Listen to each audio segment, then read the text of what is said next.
Welcome back to the Draft Utopia NFL Holiday Edition as part of our Christmas special over at Draft Utopia.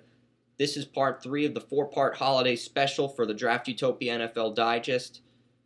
We'll cover the Minnesota Vikings versus the St. Louis Rams and then break down a few of the late games in the afternoon. Vikings-Rams 10-28 in the first quarter. Vikings in the red zone. Christian Ponder with a 5-yard touchdown run. That gives the Vikings a 7-0 lead. Second quarter, Brian Quick with a sick leaping catch.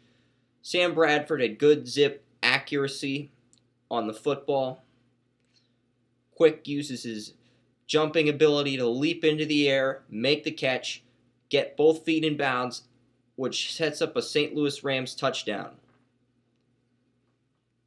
Following possession, Adrian Peterson with an 82-yard run. That's the second 82-yard run for Adrian Peterson in the past 3 weeks. Vikings lead 14-7. Chad Greenway with a fumble recovery. That gives the Vikings the ball back. The Vikings get a field goal off the fumble and lead 17-7. Minnesota would go on a 23-0 scoring spree after the Brian Quick touchdown. Minnesota seemed like they had momentum of this game as soon as Peterson got that touchdown in the second quarter. Vikings in the red zone. Minnesota's run blocking sets up a run. Following play, Christian Ponder reacts poorly under pressure as the Vikings fumble. It would be later ruled an incompletion. Ponder throws into coverage for the second time today. Blair Walsh would be 4 for 4 with field goals from the Minnesota Vikings. Vikings lead 33-7. Fourth quarter, Vikings win 36-22. Adrian Peterson, 212 rushing yards, outstanding run blocking. Another Vikings win. Minnesota stands at 8-6 with 2 games left in the season. Minnesota faces the Houston Texans and the Green Bay Packers to wrap up the season. The Vikings currently have the 6th seed and are slated to play the Green Bay Packers if the regular season ended today. However, you play 2 tough opponents in the Houston Texans and the Green Bay Packers. Things could easily fall apart here if you're the Minnesota Vikings. That's why it's critical that you win both of these games and secure that 6th seed. The Chicago Bears, Minnesota's division rival, have 2 road contests against the Arizona Cardinals and the Detroit Lions. Speaking of the Detroit Lions and the Arizona Cardinals, that are the next 2 teams slated to play. Second quarter, Mikel LaShore, 7-0 Lions. Rashad Johnson with a pick 6. 2 rushing touchdowns by Beanie Wells gave the Cardinals a 21-7 lead at halftime.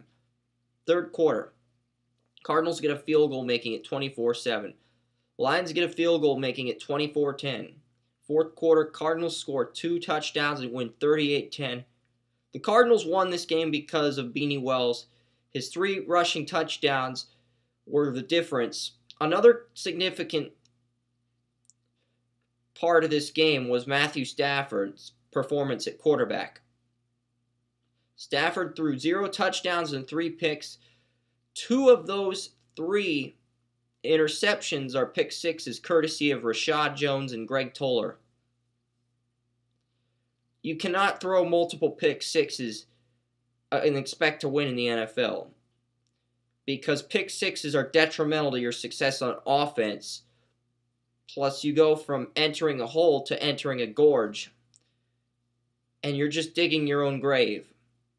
Seattle Seahawks would play the Buffalo Bills. Russell Wilson went 9 for 11, 164 passing yards, 1 passing touchdown, and 3 rushing touchdowns early on. Marshawn Lynch, 10 carries, 113 rushing yards, and 1 rushing touchdown. Fitzpatrick threw a pick 6 to Earl Thomas. 47-17 Seahawks. Fourth quarter, Seattle gets a field goal, and the Seahawks win 50-17. It's just unnecessary how the last 2 weeks Seattle's on back-to-back games with 50 points. They're running up the score. Pete Carroll is going to get what's coming to him when the Seahawks play the 49ers next week in Seattle. I've been flip-flopping back and forth between this game, saying, oh, the Seahawks are at home, they should win. But seeing what the 49ers did to my Patriots, I'm starting to lean the other way now. It's going to be really exciting next week at Quest Field.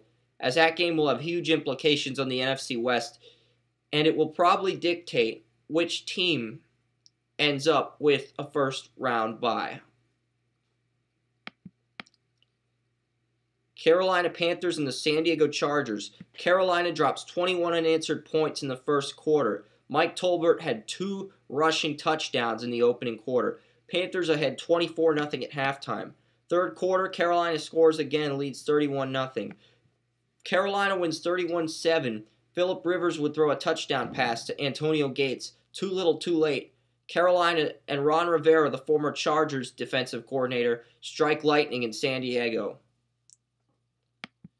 Like I stated, Mike Tolbert, he set the tempo of this game with 2 rushing touchdowns, and Carolina would continue to attack the Chargers defense. San Diego had no answer, and Ron Rivera made Norv Turner look clueless.